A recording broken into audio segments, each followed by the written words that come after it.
Assalamualaikum warahmatullahi wabarakatuh.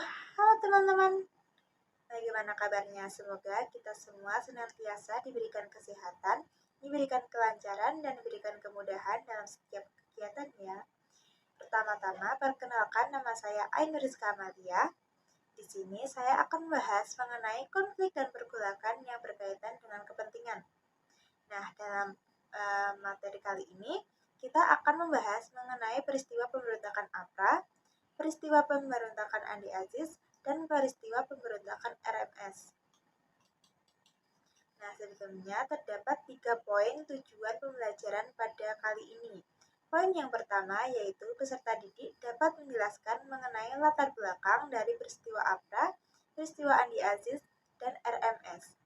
Poin yang kedua yaitu peserta didik dapat menyebutkan tokoh dari peristiwa APRA, peristiwa Andi Aziz, dan peristiwa RMS. Poin yang ketiga, peserta didik dapat menjelaskan akhir dari peristiwa APRA, peristiwa Andi Aziz, dan peristiwa RMS. Sebelum memulai pembelajaran, peserta didik dapat untuk mempersiapkan buku atau alat tulis guna mencatat poin-poin penting dalam materi yang akan dipaparkan berikut ini. Materi yang pertama yaitu APRA. APRA atau singkatan dari Angkatan Perang Ratu Adil merupakan kelompok bersenjata yang dibentuk oleh Kapten Raymond Westerling pada tahun antara 1949 hingga tahun 1950. Anggota-anggota dari APRA meliputi tentara-tentara bekas Kenil yang tidak setuju dengan pembentukan APRIS atau Angkatan Perang Republik Indonesia Serikat. Nah, landasan pembentukan APRA ini menyalahgunakan salah satu ramalan dari Jayabaya mengenai akan datangnya sosok pemimpin yang adil dan bijaksana. Nah, hal ini menuai kepercayaan dari masyarakat bahwa APRA merupakan sosok Ratu Adil yang dimaksud oleh Jayabaya. Sehingga dengan kepercayaan masyarakat pada saat itu, tidak sedikit masyarakat yang ikut tergabung dalam APRA. APRA merupakan pemberontakan yang paling awal terjadi setelah Indonesia diakui kedaulatannya oleh Belanda. Nah, APRA ini merupakan pemberontakan yang terjadi di Bandung, Jawa Barat. Berikut merupakan latar belakang dari terjadinya peristiwa APRA. Yang pertama yaitu keinginan Westerling untuk mengkudeta Presiden Soekarno.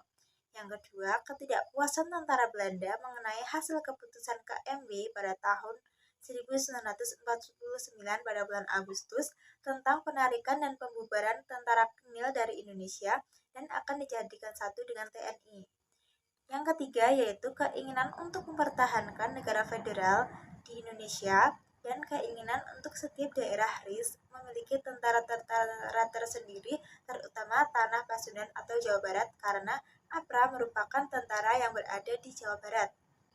Kronologi peristiwa APRA ini dimulai dengan Kapten Westerling yang mengirimkan surat ultimatum kepada Muhammad Hatta pada 5 Januari 1950 yang berisikan bahwa pemerintah RIS harus mengakui negara-negara bagian terutama Pasundan atau Jawa Barat. Nah, yang kedua, pemerintah RIS harus mengakui APRA sebagai tentara Pasundan atau Jawa Barat.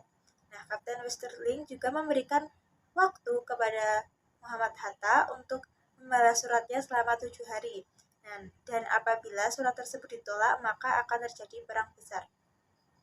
Selanjutnya, pada 10 Januari 1950, Muhammad Hatta memerintahkan kepolisian untuk menangkap Westerling.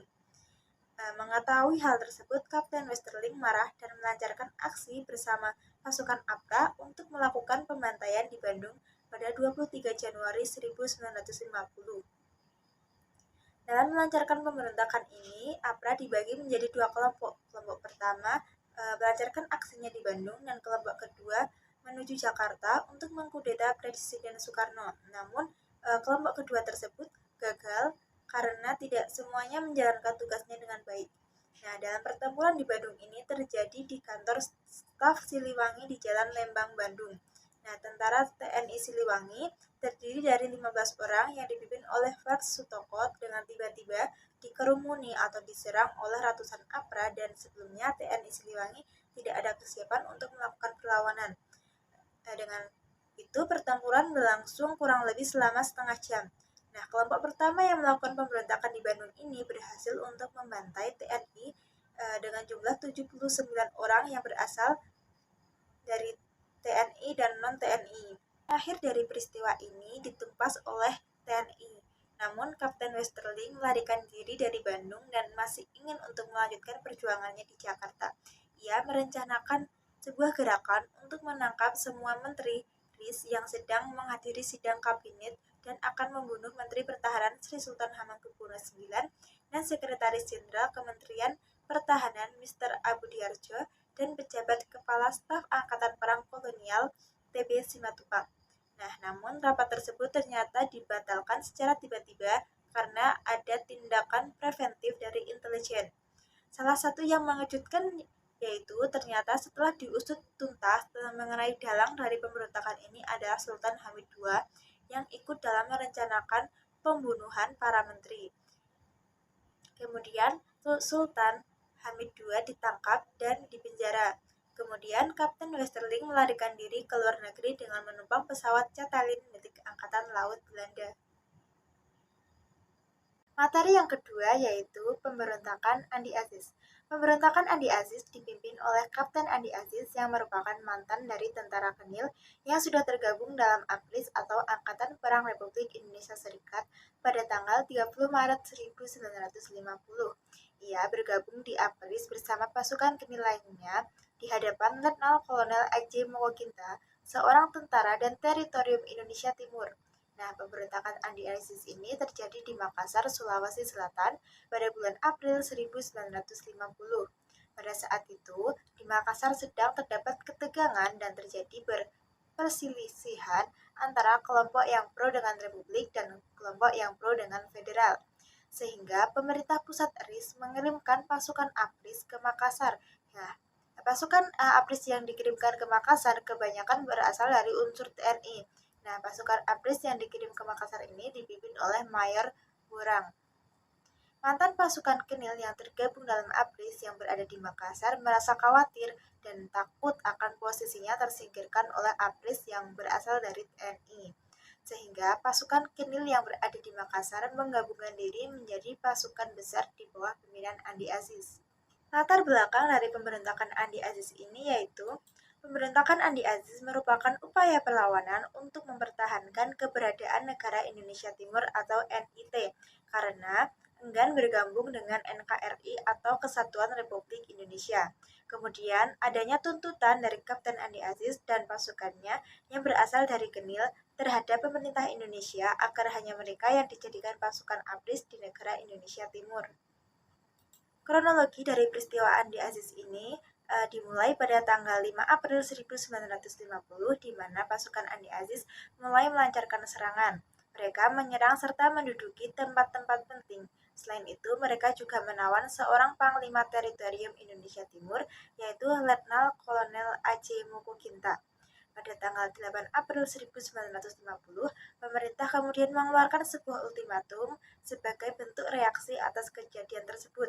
Ultimatum yang dilayangkan isinya memerintahkan kepada Andi Aziz untuk melaporkan diri sekaligus harus mempertanggungjawabkan perbuatannya ke Jakarta. Nah, Andi Aziz diberi waktu selama 4 kali 24 jam. Selain itu, Andi Aziz juga diminta untuk menyerahkan senjata beserta menarik pasukannya dan diminta untuk membebaskan para sandera. Namun, Andi Aziz malah ngeyel dan enggan untuk berangkat ke Jakarta sesuai waktu yang sudah ditentukan. Hal ini membuat Presiden Soekarno dengan tegas menyatakan bahwa Andi Aziz adalah seorang pemberontak dan memerintahkan pasukan ekspedisi untuk segera menumpas Andi Aziz. Mengetahui hal tersebut, Andi Aziz pun akhirnya menyerahkan diri dan berangkat ke Jakarta. Pada tanggal 15 April 1950, beliau pergi ke Jakarta, kemudian diadili dan divonis penjara selama 14 tahun. Setelah Andi Aziz ditangkap di Makassar, masih terjadi kericuhan yang dipimpin oleh Sun Mokil. Pada tanggal 21 April 1950, pasukan Mayor Burang berhasil masuk ke Makassar tanpa adanya perlawanan. Kemudian disusul oleh Kolonel Kawilarang yang juga berhasil mendarat di Makassar pada tanggal 26 April 1950. Pada tanggal 15 Mei 1950 terjadi pertempuran antara APRIS dengan Kenil. Di sini, Apris berhasil memukul mundur Genil, namun masih tetap terjadinya beberapa pertempuran kecil di daerah Makassar. Nah, pada tanggal 18 Mei 1950 diadakannya sebuah perundingan antara Apris dan Genil. Apris yang diwakili oleh Kolonel Ahana Sution dan Belanda atau Genil diwakili oleh Kolonel Pereira. Hasil perundingan tersebut akan diadakannya patroli bersama antara polisi militer dari Apris dan polisi militer dari Genil. Akhir peristiwa ini, pada tanggal 5 Agustus 1950, pasukan Genil menyerang pasukan Apris, namun serangan tersebut dapat ditangkas dan dibalas sehingga pasukan Genil kembali mundur ke markasnya. Kemudian, pada tanggal 8 Agustus 1950, pasukan Genil terdesak dan meminta perundingan. Nah, perundingan tersebut disetujui oleh pihak Apris yang diwakili oleh Kolonel Kawilarang dan Genil diwakili oleh Mayor Jenderal Schuyler. Nah, hasil dari perundingan tersebut yaitu kedua belah pihak setuju untuk menghentikan tembak-tembakan dan dalam kurun 2 hari pasukan Genil harus meninggalkan kota Makassar. Materi yang ketiga yaitu RMS. RMS atau singkatan dari Republik Maluku Selatan terbentuk pada tanggal 25 April 1950 yang didirikan oleh sekelompok mantan dari prajurit Genil dan masyarakat yang pro dengan Belanda. RMS ini dipimpin oleh Dr. Christian Robert Stephen Sumokil yang merupakan mantan Jaksa Agung Negara Indonesia Timur dan pernah terlibat dalam pemberontakan Andi Aziz. Namun beliau berhasil untuk melarikan diri ke Maluku. Pemberontakan Westerling, pemberontakan Andi Aziz, dan pemberontakan yang dilakukan oleh Sumokil ini memiliki kesamaan tujuan, yaitu tidak puas terhadap proses kembalinya RIS ke Negara Kesatuan Republik Indonesia. Hal ini merupakan bentuk penolakan atas didirikannya NKRI, yaitu Sumokil menginginkan untuk mendirikan Republik Maluku Selatan dan mencoba untuk melepas wilayah Maluku Tengah dan NIT dari Republik Indonesia Serikat. Latar belakang dari peristiwa RMS ini yaitu yang pertama, tidak puas terhadap proses kembalinya RIS ke dalam NKRI. Yang kedua, keinginan untuk mendirikan Republik Maluku Selatan dan lepas dari Indonesia. Kronologi dari peristiwa ini yaitu pada tanggal 20 April 1950 diajukannya mosi tidak percaya terhadap Parlemen NIT sehingga mendorong Kabinet NIT untuk mengakhiri masa jabatannya. Kemudian NIT dibubarkan dan bergabung ke dalam NKRI. Kemudian, Sumokil bersama anggotanya tidak menyerah untuk melepaskan Maluku Tengah dari wilayah NKRI. Dalam perundingan yang berlangsung di daerah Ambon, ia mengusulkan untuk Maluku Selatan dijadikan sebagai negara atau daerah yang merdeka dan seluruh anggota dewan di Maluku Selatan untuk dibunuh. Namun, usulan tersebut ditolak secara mentah-mentah. Mengetahui hal tersebut, kemudian pemerintah RIS mengirimkan misi perdamaian yang dipimpin oleh seorang tokoh asli Maluku yang bernama Dr. Leimena.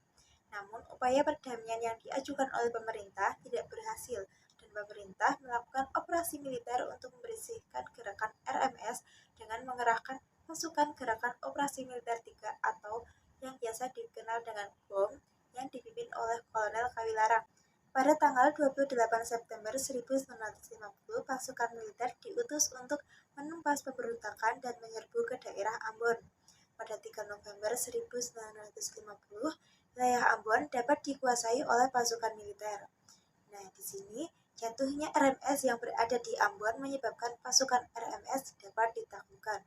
Pada tanggal 4 hingga 5 Desember 1950, melalui Selat Maluku dan Saparua, pusat pemerintahan RMS beserta angkatan perang RMS ditangkap di Pulau Seram.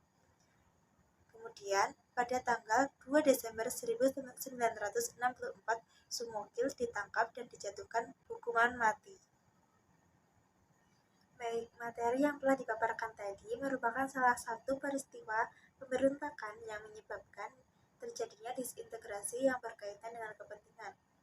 Kesimpulan dari ketiga materi tadi yaitu mengenai APRA, Andi Aziz, dan RMS merupakan satu pasukan bekas tentara Genil yang menginginkan untuk masih menguasai Indonesia tanpa campur tangan dengan TNI. Kemudian dari ketiga materi tersebut, dari APRA, Andi Aziz, dan RMS merupakan pemberontakan yang sama-sama tidak puas terhadap proses kembalinya RIS ke Negara Kesatuan Republik Indonesia. Dengan demikian materi yang dapat saya sampaikan. Untuk teman-teman terdapat beberapa tugas yang harus dikerjakan oleh teman-teman mengenai materi yang telah disampaikan tadi. Berikut merupakan tugasnya, yaitu yang pertama, tuliskan pendapat Anda tentang kealasan Kenil yang tidak mau tergabung dalam APRIS. Kemudian yang kedua, tuliskan pendapat Anda mengenai persamaan dan perbedaan dari latar belakang terjadinya peristiwa APRA, Andi Aziz, dan RMS.